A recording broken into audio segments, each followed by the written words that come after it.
I asked Dr. Zomlot, please come to the podium. Put your hand together for Dr. Zomlot. The Lion of Palestine. Thank you very much, my dear brother, really, for this rather very generous introduction. Palestine has millions of lions.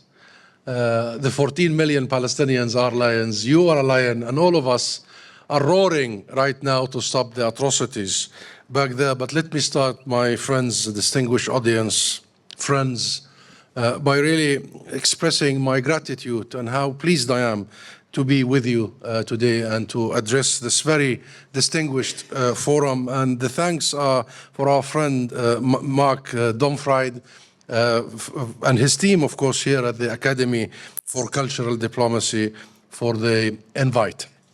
It is indeed an honor to be here at this particular moment in our history and addressing an issue that is diplomacy and cultural diplomacy that is often overlooked as a component of the overall diplomatic affairs.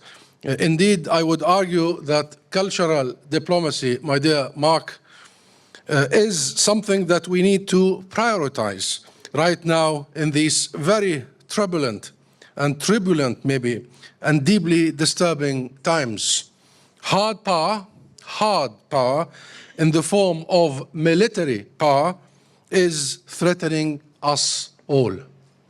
From Israel's genocide violence in Gaza to Sudan, Congo, Ukraine, and countless other hot spots around the world, hard power is increasingly the go-to option to resolve disputes, some of which, like the case of Palestine, span over a century of denying rights, a century of abuses.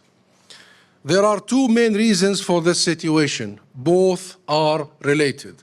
One is the weakness of an international order that for too long has been the domain of powerful states to manipulate as they please, and which, as a result, fewer and fewer countries are paying heed today, losing the legitimacy and credibility of a global system that we established as a community of nations together after the horrors of the Second World War. And another reason is the inequality, the asymmetry between actors, both economic and, of course, militarily.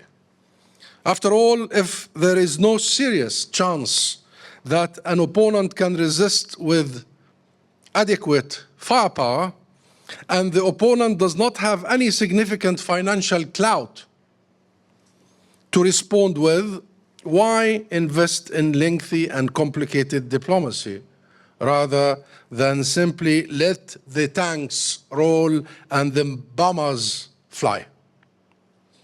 This is especially true in the absence of a functioning global order to which we all should appeal to and be subjected to under one equal rules. War and the use of financial coercion. The US is currently imposing sanctions on financial sanctions on 32 countries and territories across the globe. Has, in other words, increasingly replaced traditional diplomacy as a way to resolve conflicts. So my distinguished guests and the audience today, on the face of it, on the very face of it, this is really surprising. Surprising because the world is connected as never before. Goods and people are connected,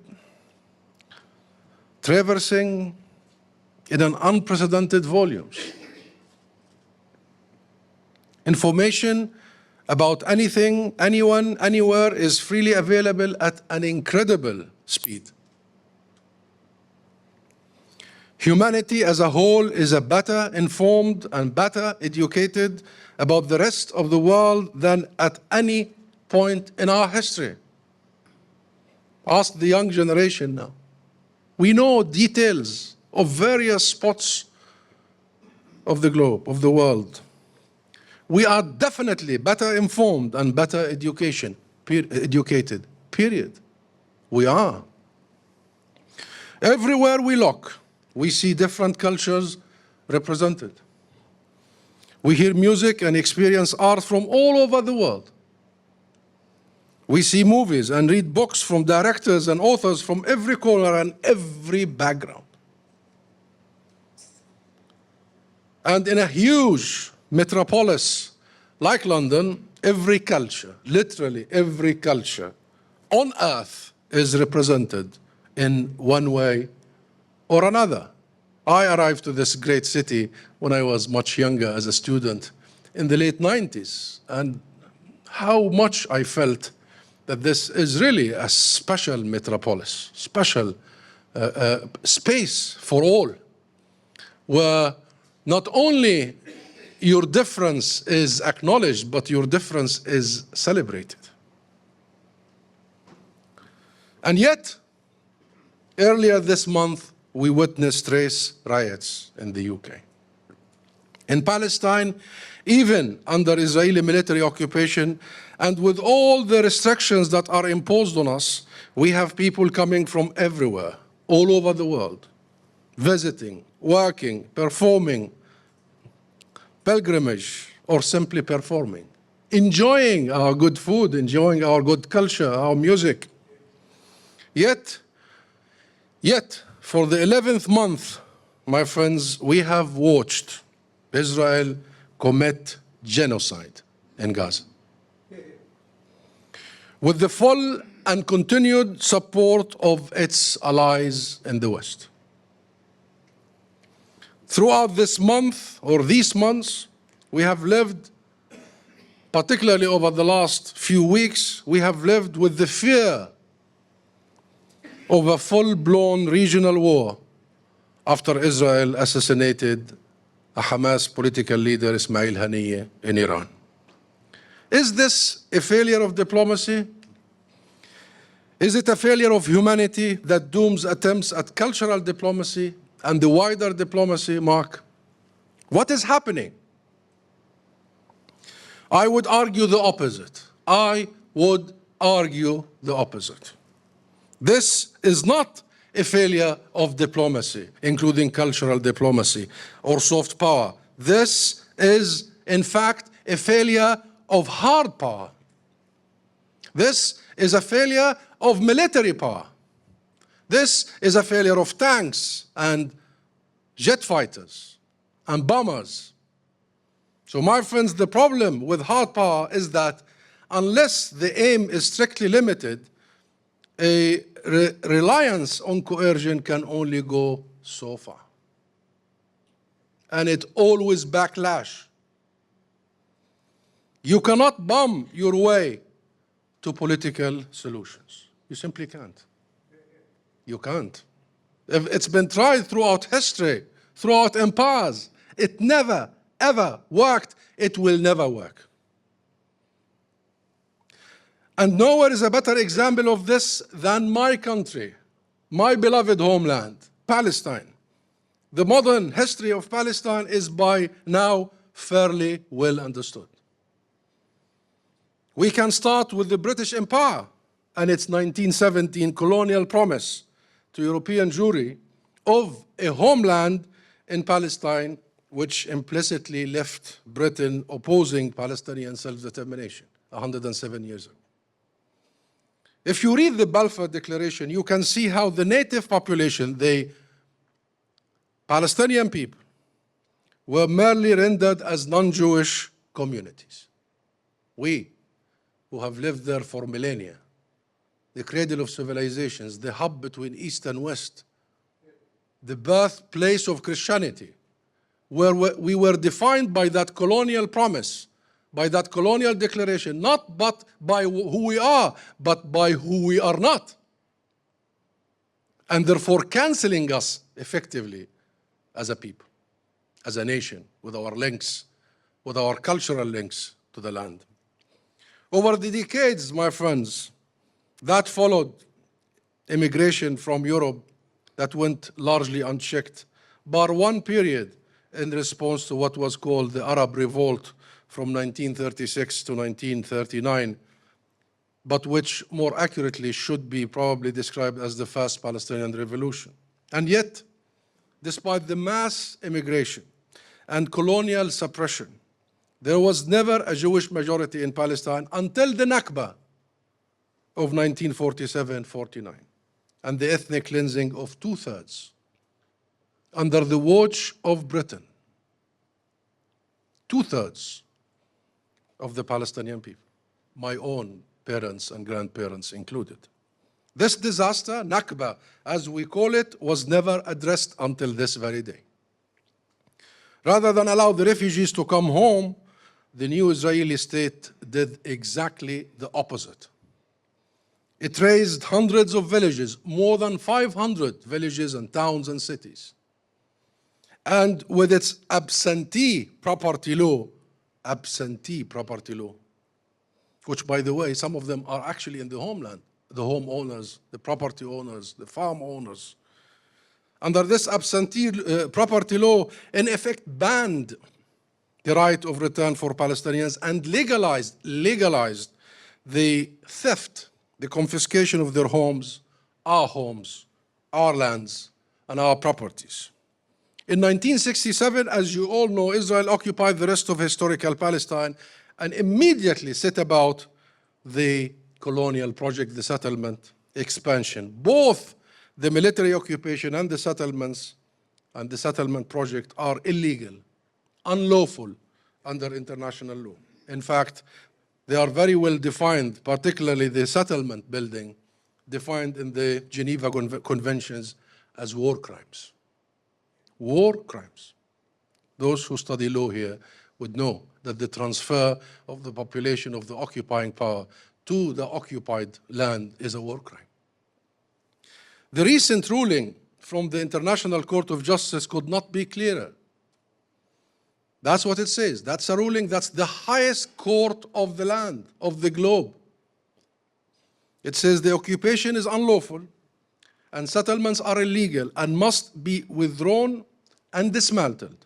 And third parties, and here it's a very important ruling, third parties like the UK, the US, and any other, are prohibited by the ruling of the International Court of Justice from rendering aid or assistance, political, financial, legal, and what have you, military, of course, to Israel to maintain this illegal reality. Yet, my friends, here we are 76 years later and 57 years later, and despite a peace process in the 90s, as you all may have followed, that was supposed to end the occupation and find a political solution based on the two states, Israel still occupies, still settles at accelerated pace our land. Now, why am I telling you all this? Because despite over 100 years of subjugation, of oppression and repression, despite Israel's ethnic cleansing and occupation, besiegement, blockade, rounding up people, arrests, detentions, interrogations, murder inside the prisons, starving people inside and outside, of course. Despite all that, Israel has not succeeded to bomb and bully its way to any sustainable outcome. It hasn't. And it will never. You cannot defeat a nation, a people, only by the force of F-16s. Nations are not defeated this way. You cannot fight mothers and grandmothers and lawyers and taxi drivers and hairdressers. It's a nation. It's a people. When are we going to learn this lesson of history? Shouldn't we learn what happened in South Africa? Or in Algeria? Or in many other places? This is the limit of hard power, my friend. This is the limit of hard power. And it is the reason we are now seeing a genocide play out. This is exactly the reason. Because the more they discover that their hard power has no impact, the more they exercise hard power. And that's exactly how we got to a mindset of extermination, not just subjugation and oppression. Extermination. That's exactly why this is the reason we are seeing a genocide playing out. This is the reason Israel has moved from ethnic cleansing to full-fledged genocidal. If you deliberately and willfully undermine chances of a political solution, as Israel has quite openly done, both with its stated opposition to ending its occupation and with its accelerated illegal colonial settlement expansion, the logic of hard power dictates that it must continue until extermination. That's it. Because if one Palestinian is left, that logic of hard power didn't work. If one. So my friends, in contrast to Israel, we, the Palestinian people, have very little by way of hard power. We don't have it. We don't have an army. We don't import from the US or being aided by the US all the last weaponry, F-35s. And we are certainly not a nuclear power. We don't even have the basic hard power requirements. And we don't have the economic and the financial. We don't have oil. Actually, we do. We have olive oil, I have to say. But we do not, nonetheless, have a significant hard power. However, we have a very significant soft power. And this is the discussion of today. We have a very significant, sustainable, powerful, everlasting soft power. It is our history, our heritage, our attachment to our land, our vibrant culture, which has withstood 76 years of Israeli attempts at erasing us. Withstanding 76 years of attempts at extermination and erasure is a testimony to the strength of the soft power of the Palestinians. That is our history, our heritage, our attachment to our land, our vibrant culture, and of course, our rights and the justness of our cause. Our culture sustains us, my friend, and I'm so glad, Mark, that you have picked the topic cultural diplomacy. Our culture, the Palestine culture, unites us. It does unite us, gives us solace. It is who we are. And why we may differ in the political arena as Palestinians. I'll tell you, Palestinian culture bring every Palestinian around the Maqloubi. We cherish our culture. Brings us together. It glues us together. Ours is an ancient people with an ancient culture rooted in our land for thousands of years. Thousands of years. You can't make it up. You can't just invent it. You can't order it from Wall Street or something, or Amazon. Our culture is ingrained in our souls, is deeply rooted in our people and in our land. I was born in a refugee camp in Gaza, by the way, in Rafah. And my earliest memories are of my older relatives, all Nakba survivors, coming together to cook. I remember maftool. In Northern Africa, they call it couscous. Maftool. To cook, to share old songs from before the Nakba, to recite poetry. My aunts used to embroider clothes in traditional way, in which every stitch, every single stitch has a meaning. Every stitch has a reason. Every stitch tells a story. Every stitch tells a story. This was not politics to me as a child. It was more powerful than politics. It was who we are, our heritage, our identity, our history. It was our culture. And Palestine, as you all know, is rich, globally rich. And even if you look at the UNESCO list of World Heritage, you will find at least 5 sites that are listed as a World Heritage in Palestine. Of course, including the Church of Nativity in Bethlehem, including the old town of Hebron, which is a World Heritage site.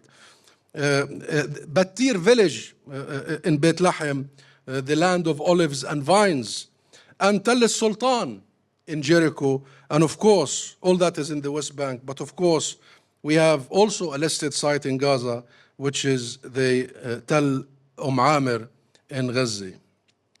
And our culture and commitment to education has also allowed us to withstand. We have one of the highest literacy rates in the world and one of the highest per capita PhD graduates and holders worldwide. This is what kept us determined, steadfast, rooted, able to be resilient. And by the way, this explains to you why at the beginning of this genocide, Israel targeted the education sector. You know, they have destroyed by now 80% of Gaza's schools and 100% of Gaza's universities, because they know education is our lifeline. And they know by targeting education, they are targeting not only our history and our present, but they're targeting our future. Our future. Our filmmakers, my friend, our poets, our artists and musicians, our academics and intellectuals, you all know big names like Edward Said, right? And Mahmoud Darwish. Our writers and journalists all tell our story to a global audience. And now we have younger generations. We are very proud of the younger generations of our professionals. They tell it well. They tell our story very well. It is a compelling story. And it is a story that is increasingly well understood as the world begins to finally see through the myth, or I should have said the myths, of land without a people. You know that myth, land without a people, for a people without a land. See through the myths of divine entitlement, chosenness.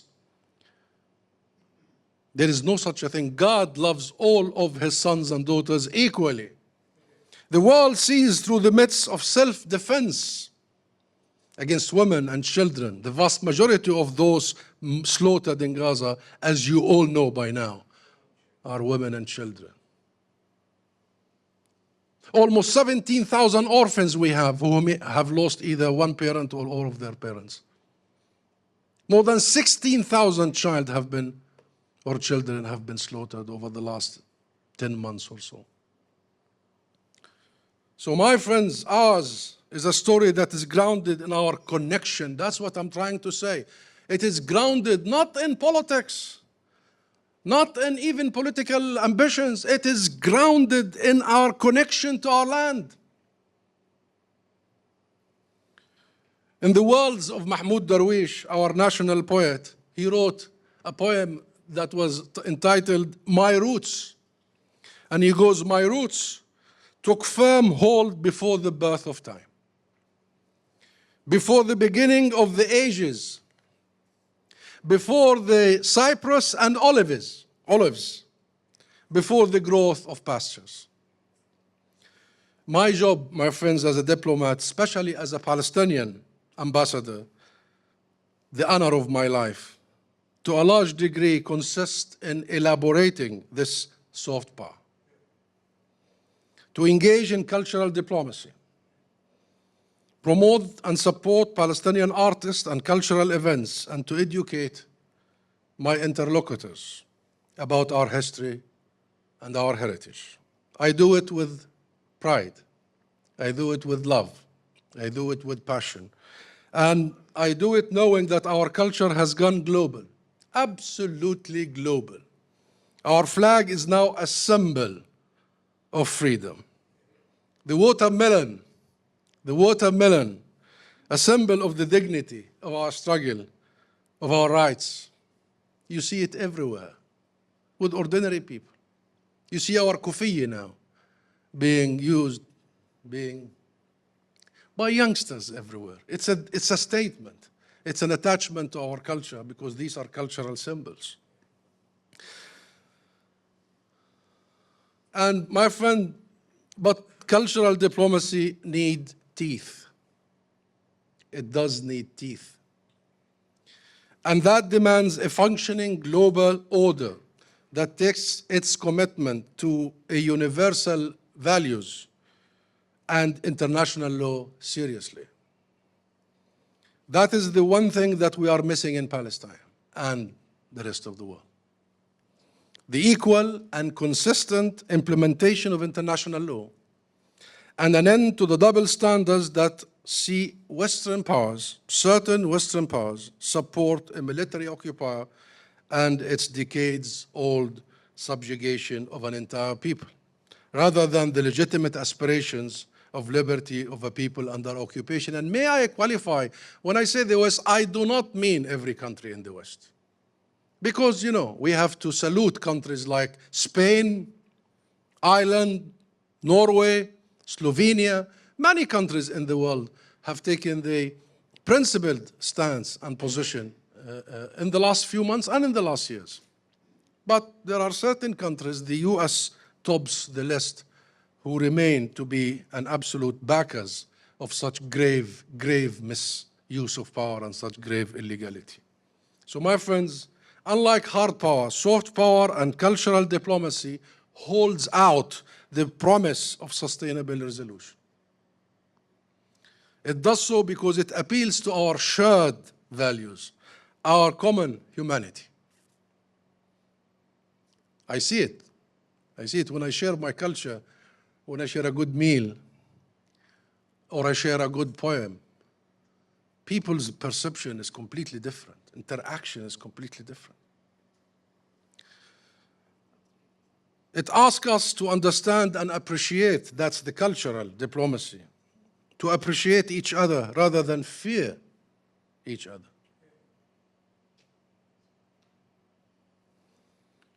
It is crucial in a world in which we face common existential threats from global warming to an unprecedented global refugee crisis, thanks to the hard power.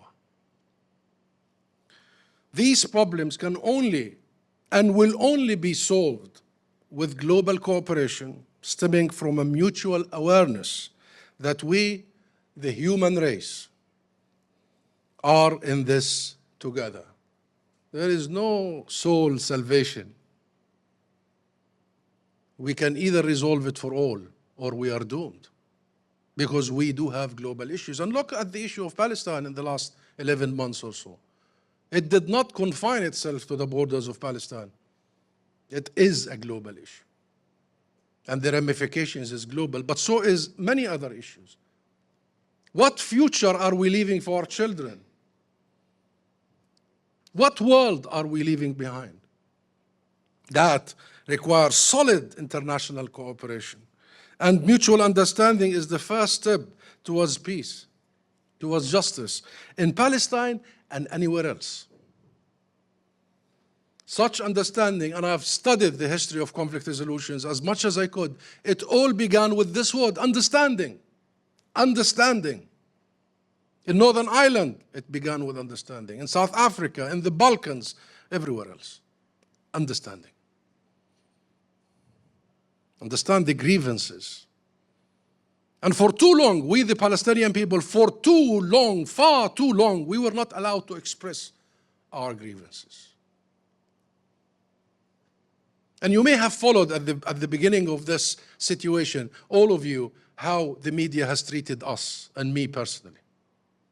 They want to deflate the conversation. The victim is to be blamed all the time.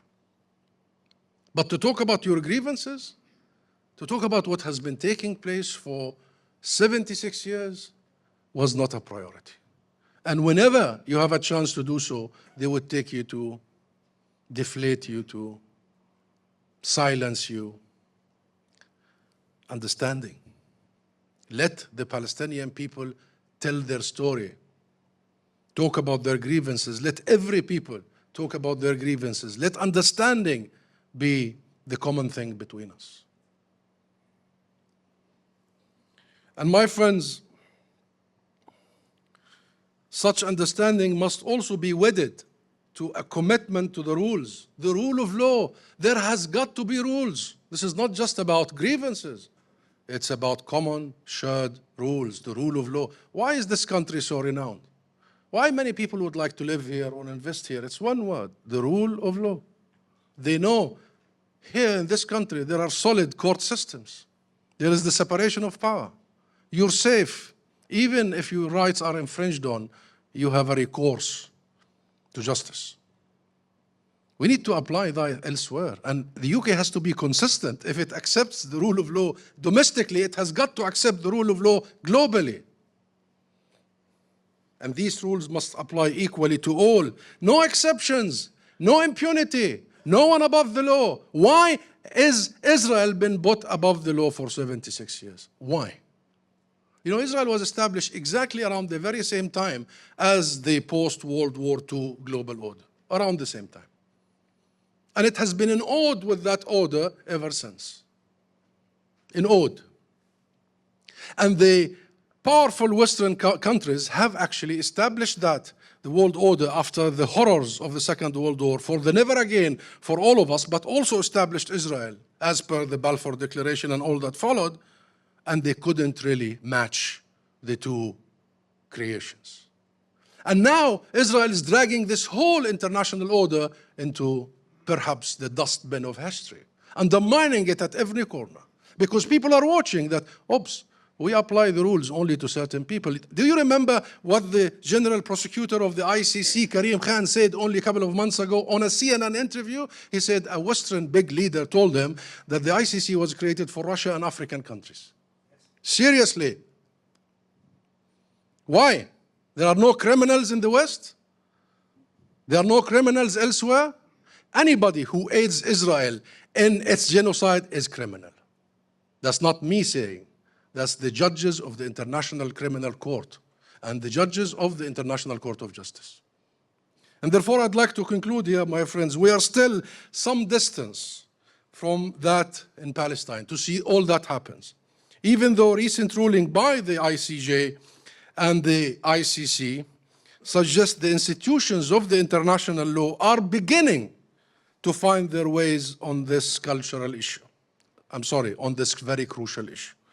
And it is a very crucial issue. Palestine, my friends, Palestine is truly a global issue, a global cause that is now widely identified as part of a wider anti-racist struggle. For the love of God, how heartwarming for me to see that the anti-racist demonstrations in London and all over the UK had the Palestine flag. To associate anti-racism, anti-bigotry, anti-hatred with my country and my flag is an honor. And this tells you the story that our cause has become a global cause. For everybody who believes in anti-racism, for everybody who wants to uproot hatred and bigotry, who wants to fight subjugation and oppression.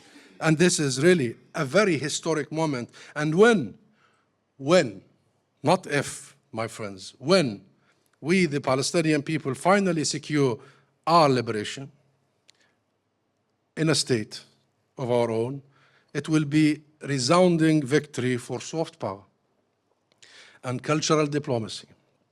And that will be a victory for us all. Thank you. Thank you very much.